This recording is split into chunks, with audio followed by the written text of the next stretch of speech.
You're experiencing the Authentic Chaos podcast, an exploration into our inner selves and journeys of self-discovery.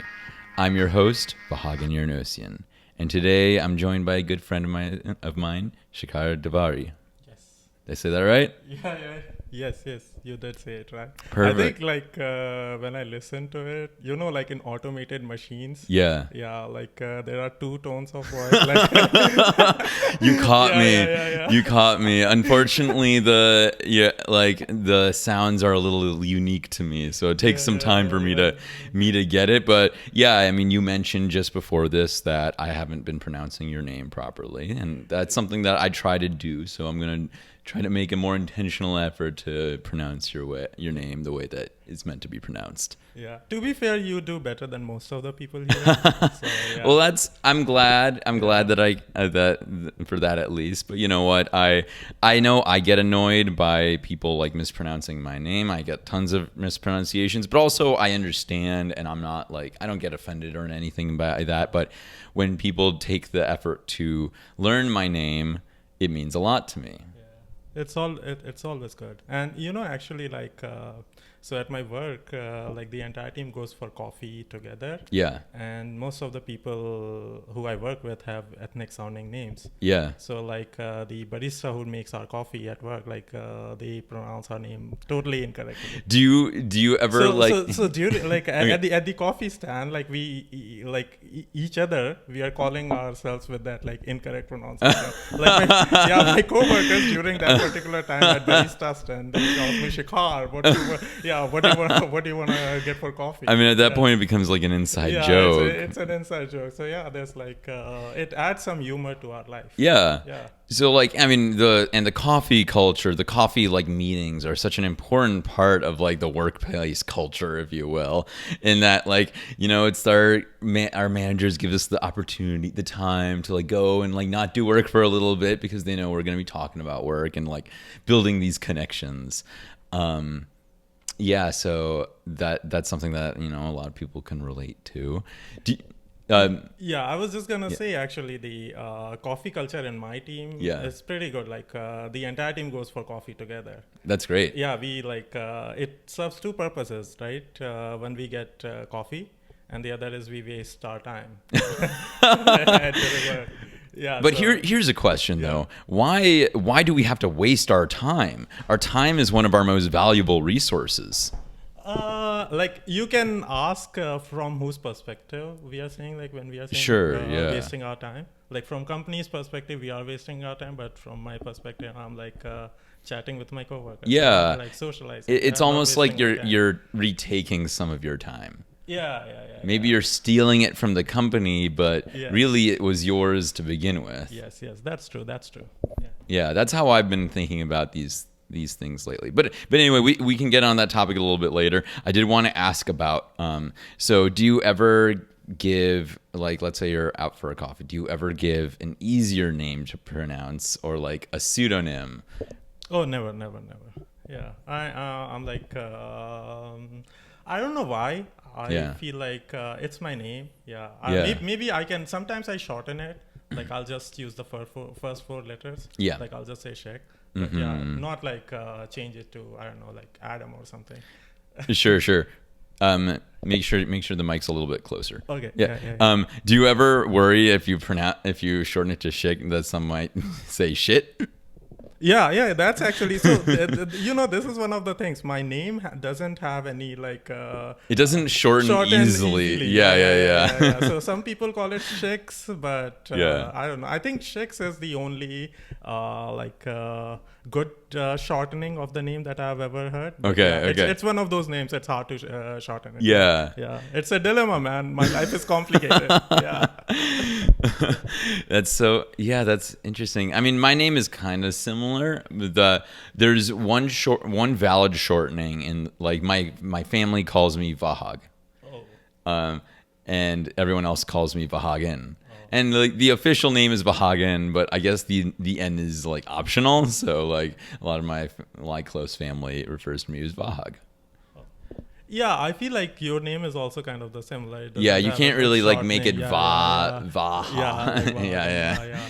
You can maybe just say But you can actually be a V. Yes, Yeah, I you do can go just by be the V. letter V. Yeah. I go by V a lot, and I use V for like all takeout, all like restaurant reservations. It's just so much easier to be like, and I even say like V. V. Yeah. Because it's a cool sounding letter. Because Yeah. I cannot take S. Because S has got so many things. True. So I cannot V, like V is fairly unique. V is yeah. unique. So yeah.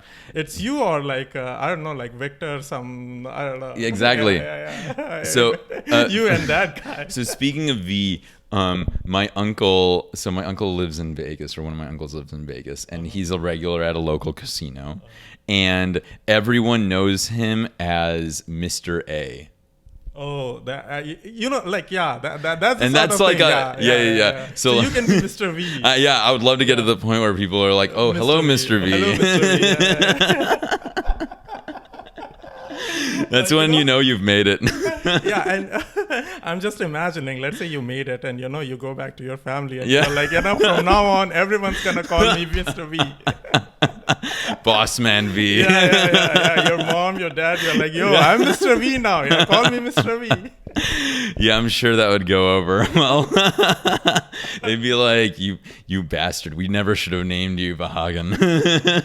It would be like that scene in Goodfellas. Have you seen that movie? Yeah. Where like I forgot the name of the hero, but like he became made. He came to his like parents' house and it's all suited. He has like a gold watch, like good shoes, and like he thought his mom would be impressed, but his mom was like, "What have you become?" Man? Oh. Exactly. Yeah.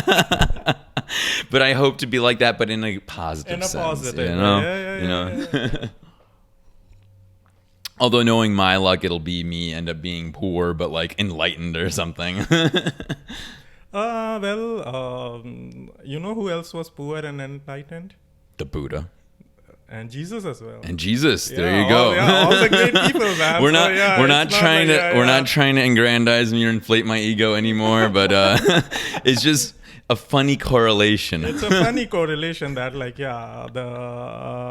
the symbol that we put for like people who we should admire are often like pretty downtrodden and like from humble beginnings. Yeah. Because it's a good story. It is. But like you never hear of like these you never hear of these stories of like ultra rich people that became like spiritual leaders and things like that, right? No, like actually Buddha, he used to be like a king. Oh, he was a prince, right? He was a prince, and he was very sheltered, and one day he was like, fuck it, I want to go and like do my own shit. That's a great point. Yeah. And maybe okay, I take it back. There is clearly a very important story of a rich person giving it, but they gave it up.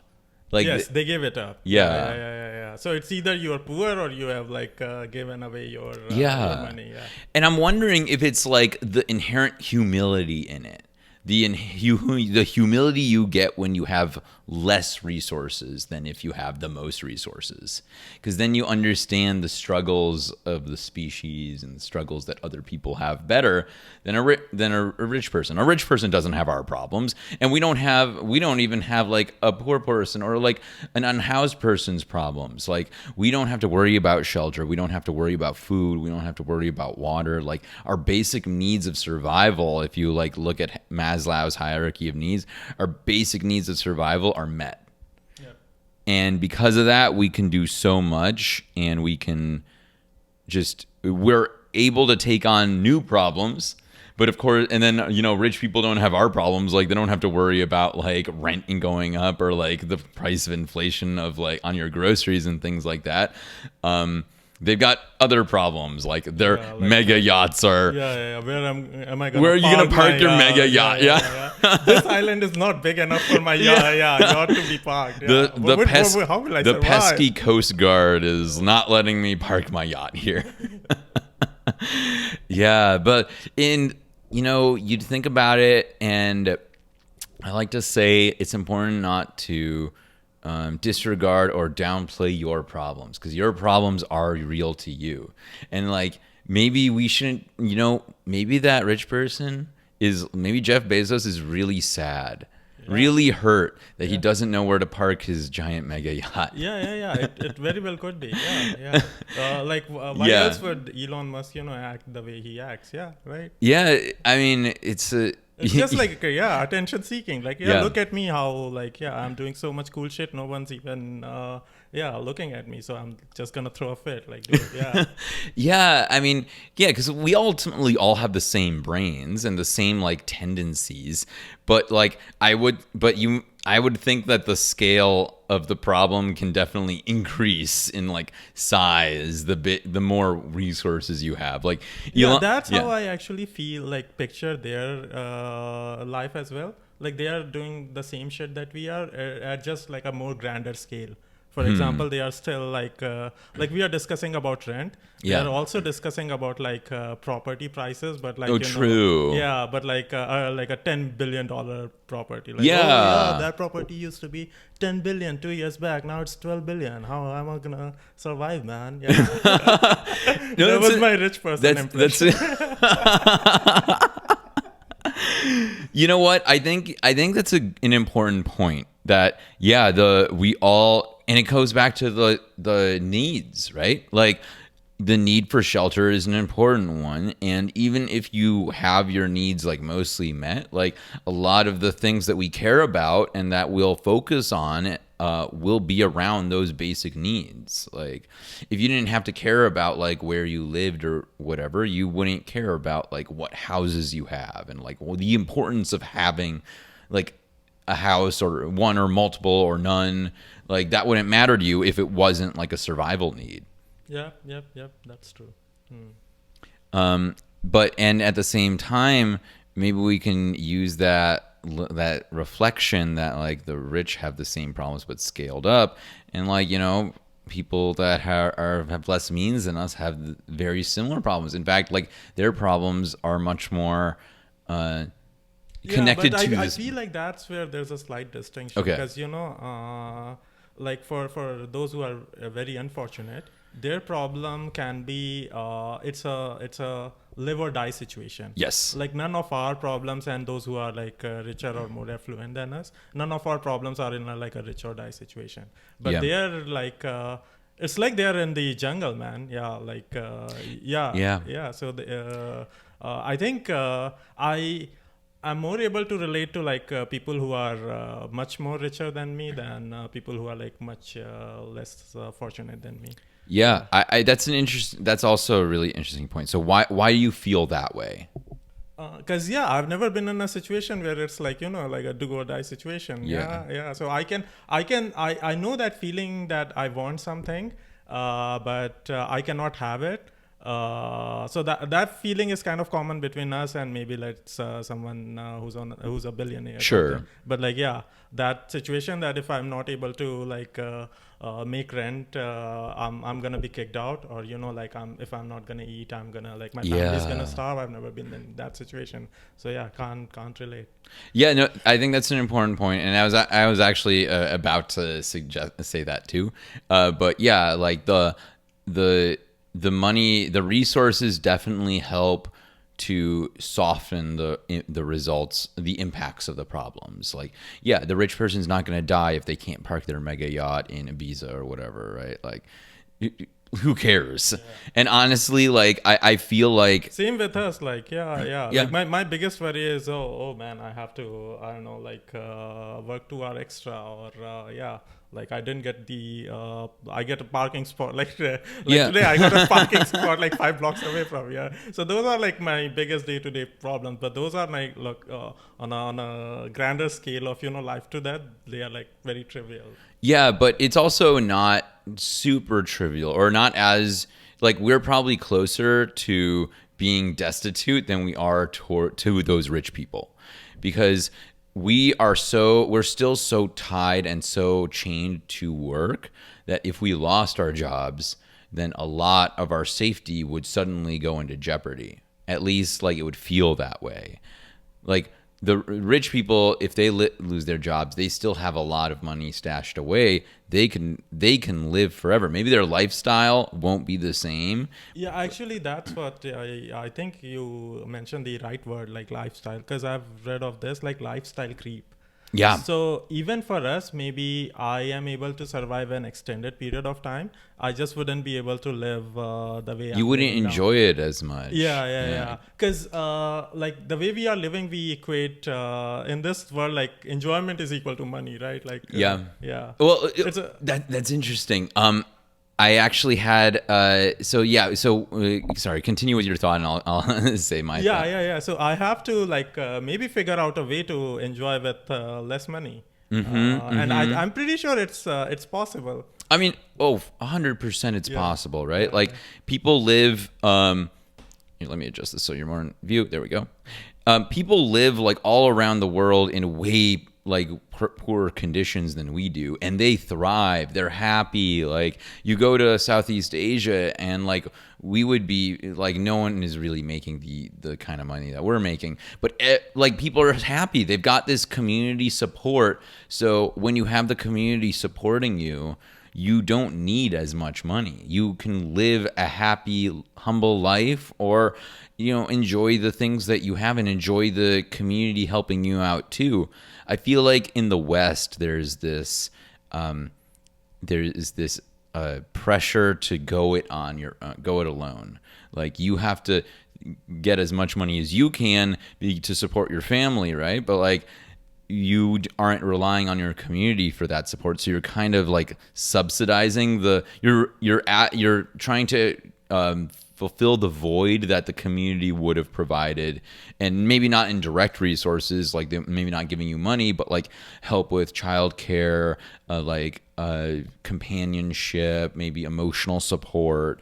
All these things we have to supplement ourselves, which sucks and doesn't have to be that way. Yeah, dude, like America is, I think this is the only place in the world maybe where this happens. Yeah. It's even like, because there are other Western developed countries, but they still have a social system where if you, for example, like you said, you lose your job, you're still in a position that you can still live kind of a similar lifestyle. Yeah. And gain some time to get back on your feet. But yeah, here you're just like it feels like it's a race and you constantly have to keep running. So I chatted with Elle about this in my last episode. Hasn't come out yet, so you wouldn't have seen it. We'll be but watching. But we'll be watching. But we were talking about how it's a rat race. Like you're constantly running and you're on this treadmill and you're going nowhere. But like we focus so much energy on this rat race. So, what's the solution? Are we here to figure out the solution? Yo, that's a great question. This is something that I'm trying to think about myself. In fact, I recently I like reading philosophy. Shouldn't be a surprise to anyone. It isn't. Yeah. And in high school, especially, like I was in speech and debate, and so like I read a lot of these philosophical arguments. And there's this philosopher, Michel Foucault. He was a philosopher in the 20th century from France, very French man. And he had this concept of this philosophy of biopower. So I'm probably gonna butcher it, but the general idea is that in the medieval days, when the king wanted to enforce their rule of law, they would come in with force. They would gun you down. They would like oppress you. They would throw you in prison for offending the sovereign. So like there was fear and like actual threats of violence that was controlling people. But now, as we've advanced in and gone into a neoliberal era where capitalism runs rampant, and like we don't do that as much anymore. Now we focus, but there's still control from the government and from the corporations, and this is through things like workplace culture. And in fact, having ever since we're young, we're taught like that work is an important part of our lives. Like what's one of the first things that's asked of children when they're young. Yeah, like what do you want to do when you grew up? Yeah. Exactly. Yeah. And I've asked this question to so many different people, and they've all answered the same thing. What do you want to be when you grow up? And it's always like it's the first question. The first thing you want to think about is, what is your place going to be in society? So yeah, here's the thing. I don't have a problem with that question, because with kids, it like, cause kids are creative, right? Yeah, you know, they will give like the craziest answer. Sure. You shouldn't correct them. Oh, that's a good idea. 'Cause- That's a good idea. Yeah. So like, I like for that example, idea. if I ask a kid and they say, "Oh, I want to be a farmer," and then you should ask like why. Like, what what is it? Don't be like, Yeah, oh, that's don't be like, stupid. Be a software engineer. Be a software engineer. Like code, and you know, like Yes. what are you gonna do by shoveling? Soil In and fact, stuff. even that whole idea of correcting them, and even like telling people, like even in college, people will be like, oh, what's your major? Oh, English. Oh, lame. You never want to get a job. Go into coding, loser. But even that is like the programming that we have gone through, where we equate, and you talked about this earlier, we equate money with happiness. Like more money, more happiness. But like obviously that's not the case. Otherwise Elon Musk wouldn't be like throwing temper tantrums like on the Twitter all the biggest time. dick, on this planet. Yeah, exactly. So like money is clearly like irrelevant to these things, but we equate it to happiness and success, because that's what capitalism needs. Capitalism needs us to work and to constantly be in that rat race and generate as much money as we can, so we can spend as much as you can. And lifestyle creep, another tool of it. Like as we get more money, there are always more expensive things that we can spend it on. Yeah. You want a nice car? Like we'll give you a you want a 10-year nice deal. car. You want a good house? We'll give you a 30-year mortgage rate. Right. Yeah, whatever you want. You want that yacht? Yeah. You get credit cards, mortgages, loans, all of this debt that's put on you, and you're like, well, all of this debt is backed by your income, by your work. So you have to keep working that corporate job. You have to keep working in that 9 to 5 just to keep the lifestyle that you now don't know how to live without. Yep. And it's essentially training you to become something that you probably doesn't necessarily need. Yeah. No one needs to live like this. Yeah, I think. So, what are we proposing? So, I think a big part, and like, so this has been part of my own journey. Like, viewers will know I'm like unemployed right now, and I've been taking some time off to reflect on what is the next stage. At first, when I lost my job, I started like doing interview prep and like leak code and things like that, just to get ready for doing interviews again. But after my trip from like Asia, I was reflecting on like, well, you know, lots of people live very happy lives wherever they are. And maybe it's not the job that I need, it's the community that I need. And maybe focusing more on my community is going to be the bigger priority for me. And then I started thinking like, well, what is the point of a career? Do I really need a career? Like in the US, you get nothing for having a long career. There's no pension system. There's no like enforced retirement system. Like you get nothing when you leave. Like, Yep. And so it's kind of ironic, but I got more for leaving when I was forced out through a layoff than you'd get if you were like retiring or just quitting. And like, which is like so sad, right? Yeah. You are basically giving more money to like part away with people than you are actually rewarding their like right. You know, and that's part so of this. many years of hard That's work. part of this biopower. This culture, creating a culture of keeping you working as long as possible. And because of that, it's the rat that keeps on running to generate like whatever. and even some of the maybe questions, just the battery to like keep that running. It is. We are generating the battery that keeps the system going, for sure. Yeah, for sure. And like even some of the questions you asked earlier about like, okay, so like what are we supposed to do about it, right? That's like the perniciousness of this culture is that it infests our mind and limits the possibilities that we think are available to us. So you might say like, oh, well, if I lose my job, obviously the only possibility is get another job. But really, like what I've started to do is like take some time to myself, take some time doing nothing toward finding like that financial stability. And then I started to expand and start to I started to get creative and be like, okay, well, maybe I don't need a job. Maybe I just need to fund a lifestyle that I'm happy with. And then I started thinking like, okay, well, what's a lifestyle that I'm happy with? I know there are some things I love to do. I love food and I love travel. Those things are very important to me, so I want to make sure to keep having that.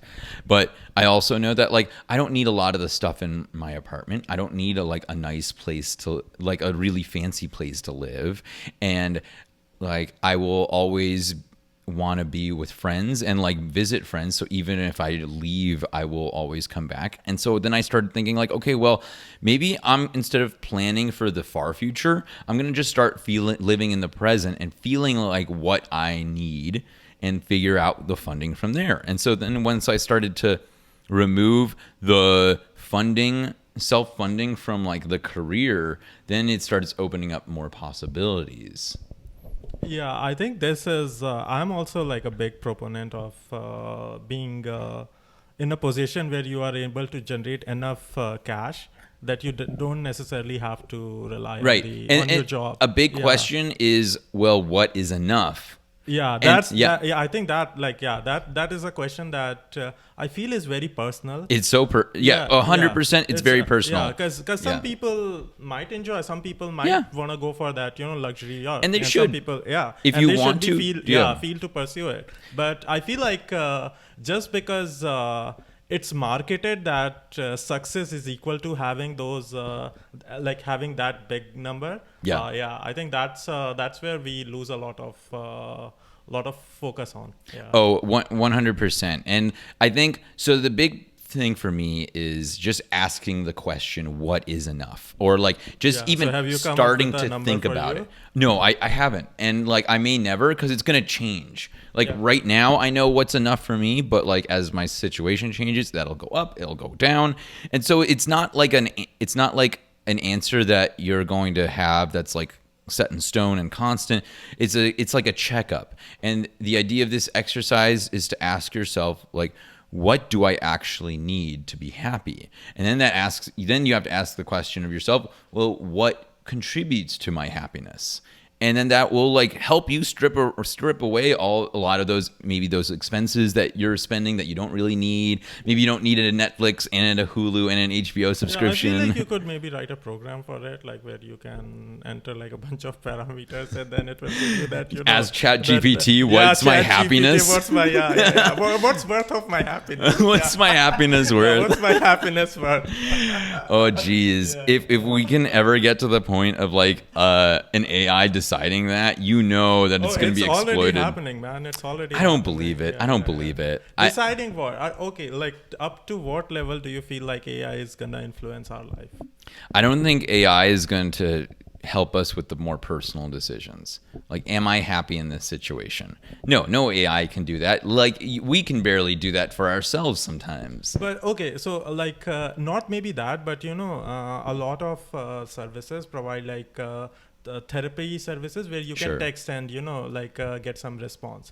So like that thing could very well be automated. Like who's there to tell the other person on the other side of the line is I think not an AI or licensed therapist. Maybe one day they can try. I think it's going to be very difficult to do. Like we can barely even the chatbots that we have, like they're not like that intelligent. Like I mean, not now, but like with the leap that we have, it like the first leap was saving the context. Right now that it knows the context, maybe like they can just program it to just focus on one particular emotional aspect and things as such.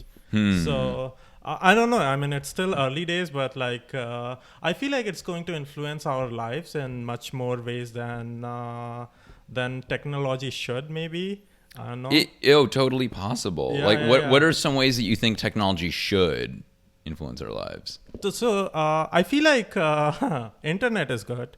So I feel like everyone should have internet connection. So what about the internet makes it like really important for our lives? Oh, I mean, for starters, so much porn, man.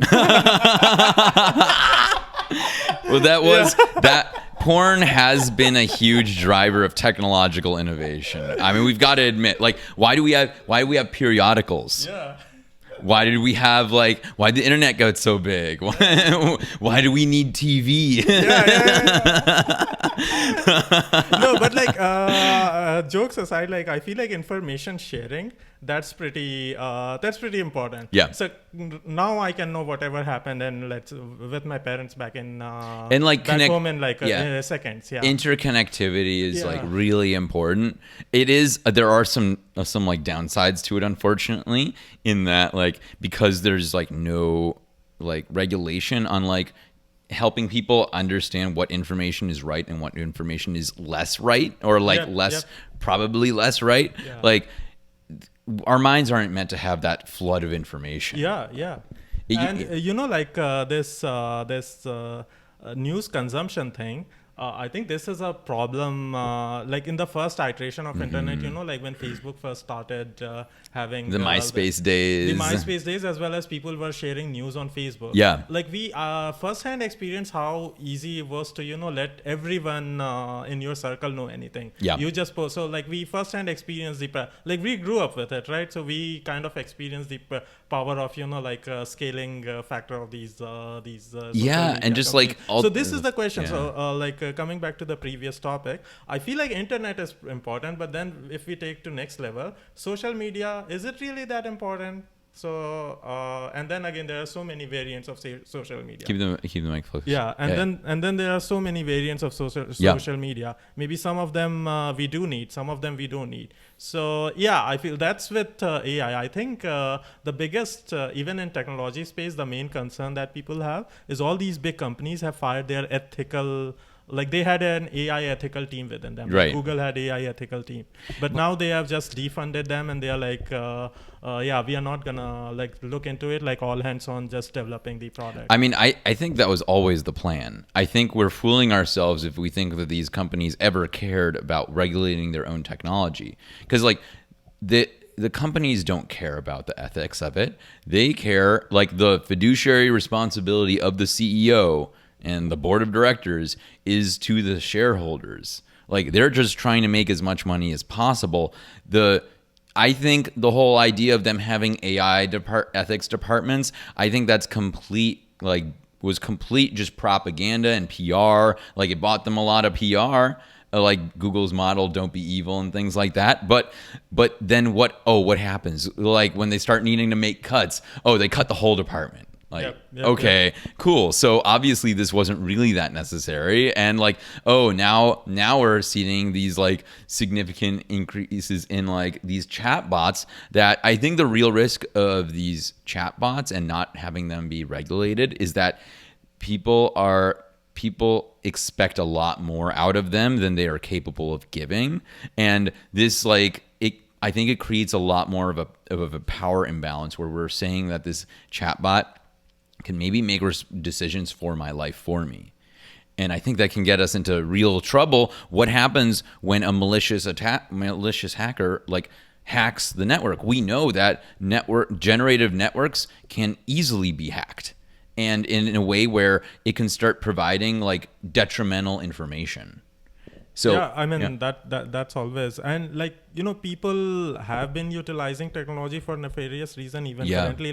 There will always be attackers. U.S. election is decided by some dude sitting in China or Moscow.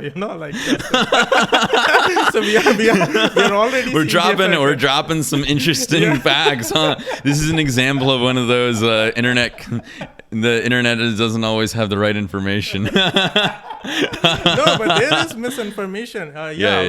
Misinformation being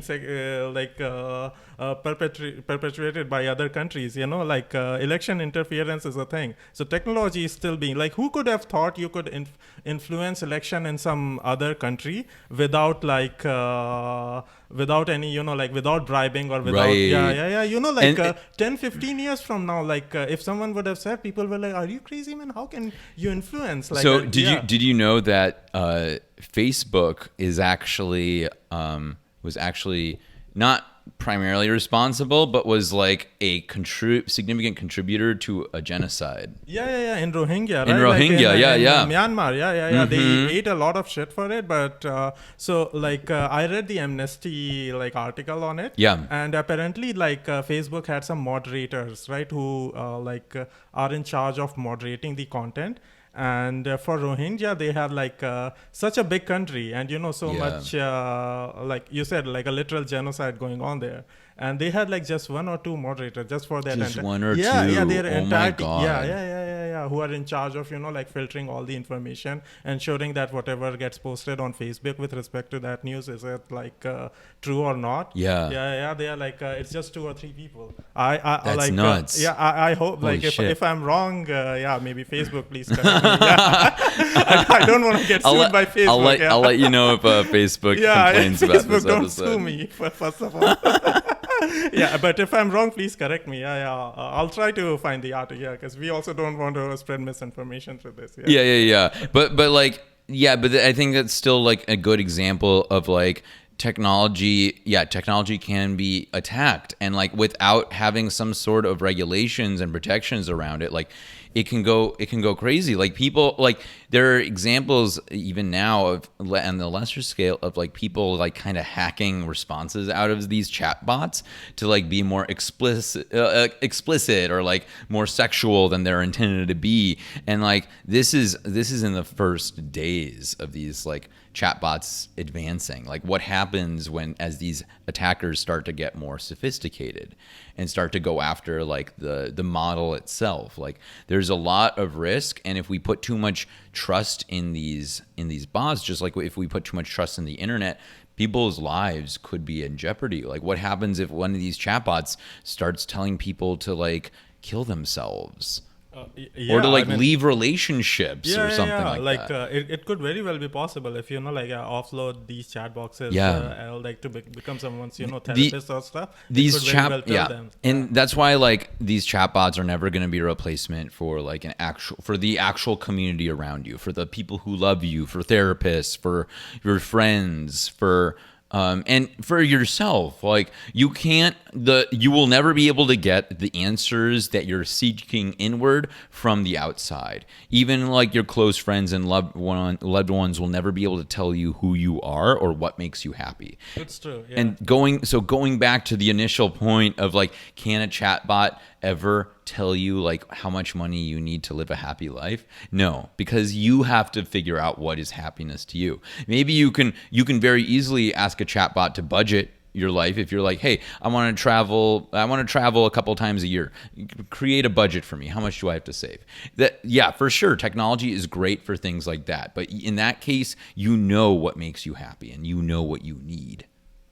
Use it as a tool, not as a replacement for your soul. Yeah, so that's I think maybe the message that we are spreading. Yeah. Use it as a tool and not as the source. Okay.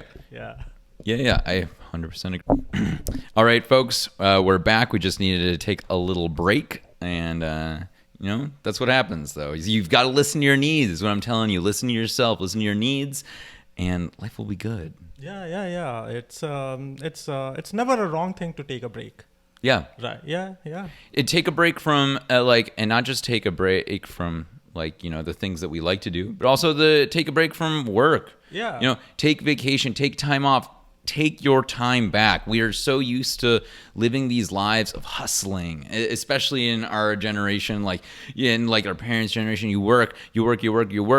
And you try productivity. Productivity is people are always like, oh man, I had such a bad day. You're like, yo, what happened? They're like, I wasn't productive at all today. Yeah. And they're like, why is that such a bad thing? Right, because we're taught that the needs of the company become our needs, and you see this in how people even talk. In personal life, for example, if you have vacation, people want to do something. Yeah. Right? They can't just sit still. Yeah, just sit still. Yeah. Yeah. Or if you talk about oh, how was your weekend? They say, oh, it was good. It was very productive. And it's okay, but why do we need productivity outside of our company? And I think it's I think it's because we adopt the emotional needs of our corporation, of our employers, and then those are the emotional needs that we know of. So we say like, oh, like I'm feeling productive, so this is good. I was taught productivity is a good feeling, so I'm being productive, so that's bringing me happiness. But it's not like your happiness. But I feel like you said it correctly, like the training part. For like my personal experience, I'll tell you, like if I am taking a vacation for a month, after like 2 weeks, I'll start feeling guilty. Yeah, like I'm not working, I'm not contributing to and my isn't work. that funny? How you feel guilty for taking vacation. I try to tell myself, I try to calm myself, like, it's your time, you like, you deserve, but it's just like human conditioning, the way we have been conditioned. But it's conditioning. It's not natural, and it's not. It's not like a lot of. I feel like a lot of our habits are conditioning. Oh, for sure. Yeah, and a lot of it is so. What do you think? How many percentage of our behavior would be conditioned? Well, conditioned by what? By like by things outside. Yeah. I think by almost just this corporate America, because that's the even corporate America itself. I would say maybe 70%. Yeah, I feel like it's very high number. Yeah, very high. It's I think it would be a super surprisingly super, high number. Yeah. We don't realize, but so many micro habits that in our life, right? So many micro habits, so many like perceptions and biases, like the things that determine. And I talked about this in an episode prior, but like the ways that our brain is connected is based on what we've learned is important. And like, so the corporate cultural influence, under the corporate influence, is such a pervasive part of our lives that how we see the world is done in that lens. Even how we see and talk about like poor people and unhoused people is like through this lens of productivity and value you're providing to the economy and to the corporations. You're like, oh, you don't provide anything, so you're lower than me.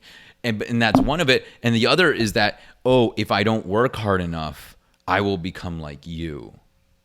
Yeah, I think that's like every Indian parents. They love to showcase like growing up. If I was walking and we see someone, like some less fortunate people on the street, like it's a thing. They're like, like study, otherwise you'll be like you'll die. And yeah, and you're like, well, I don't want to be like that. Yeah, like, so that's like conditioning, right? Mm-hmm. Yeah, so some can even say bad parenting. Yeah.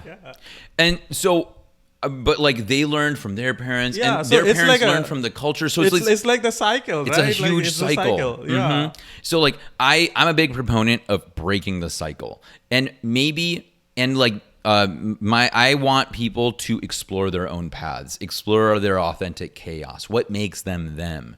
And maybe your path leads you back to the exact path you're on right now. And that's okay. To you, if you're living your best life now, I say that's fantastic. But you'll never know until you explore, and once you explore, you get to say, I chose this life. This life wasn't just put on me. I chose it intentionally. And that choice, that verb choose, is so important. It's intention. It is your soul. There's so much behind it. It's freedom. That's what America is all about. You have freedom. That's what life is all about. And you can do this in any part of the world you're in whatever culture, whatever like gender or skin color. Like we all have the power to break this conditioning and say like, I want to explore what my life would be like if I just lived it a little bit more intentionally. What else could I accomplish? What else could I do? What else could I feel? Who else could I be? And once you start exploring that, you can do little small steps, like maybe take that trip that you've been thinking about for ages but never committed to. Maybe like treat yourself to a meal. This is like only next step, right? This is not like a long. For example, this is the next step. This is not like a long term. Right. It's not a long term thing. I feel like we need some changes at like fundamental level. For example, like one of the things that I like, since you have talked about traveling, most of the people that I've met during my traveling, especially from European and like Australian countries, they have this like habit of gap year.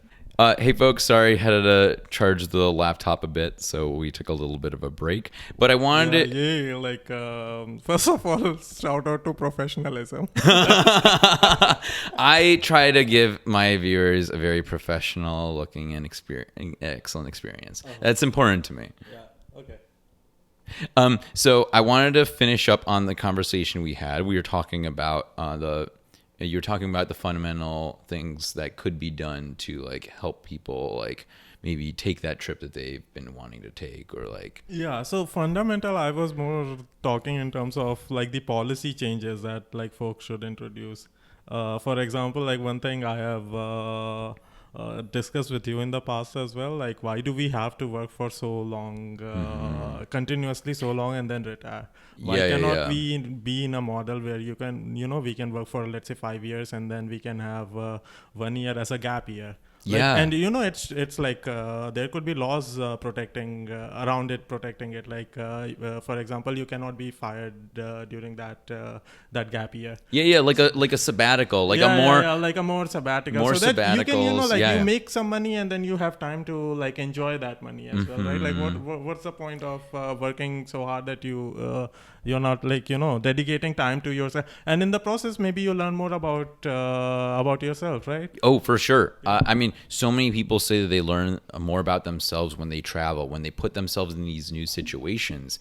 And part of it is just taking that steady leap, taking the first couple steps of that journey so you can keep going around it. And I like that idea of like making these sabbaticals more you could be commonplace. doing anything like anything you want. Yeah, if someone likes to, let's say, spend their like summers in national park and just working on some project, conservatory, go in San Diego, go on us like that surf thing, like go surf for 3 months, Or maybe you could even stay home and like maybe just take like chill or take a pottery class that you want. Like do whatever art, the fuck. Create, like for 1 year. That 1 year is your year, right? It's no yours. one's gonna bother you. And you'll have health insurance. And you'll have health insurance. That's a dream for the U.S. You'll have that too. But no, that's such a good point. Like this whole system is designed to keep us from being creative, but like it's so important to express that creativity and just take back your time. And I think doing something like that, taking more frequent trips or like an actual period of time off before retirement, like just to give yourself back your time, because when we take these jobs, we exchange our time for money, but really it's the time that's the most important resource. The money will come and go, but the time is gone. Gone. And the time is what we have in this life. So I highly encourage you. No matter what Einstein told you, there is time. And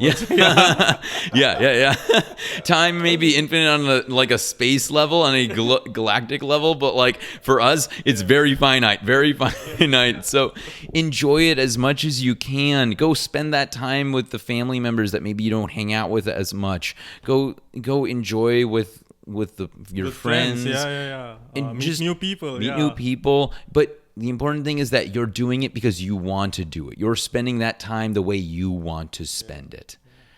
And I think that's where you start to live life to the fullest and really start to find your happiness.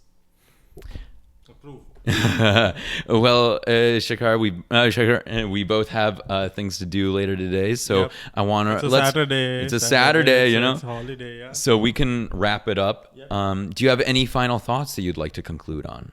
No, I just like nice talking to you. Always great talking to you too. And we let's chat some other time. I love how professional it is. Oh, for sure, dude. You're welcome on the podcast whenever you want. Just let me know, and I'll let you know when I'm in town. Cool. Well, thank you so much for listening and experiencing this conversation with us. It was a lot of fun for both of us. And if you're watching on YouTube or Spotify, please make sure to like and follow / subscribe to the channel.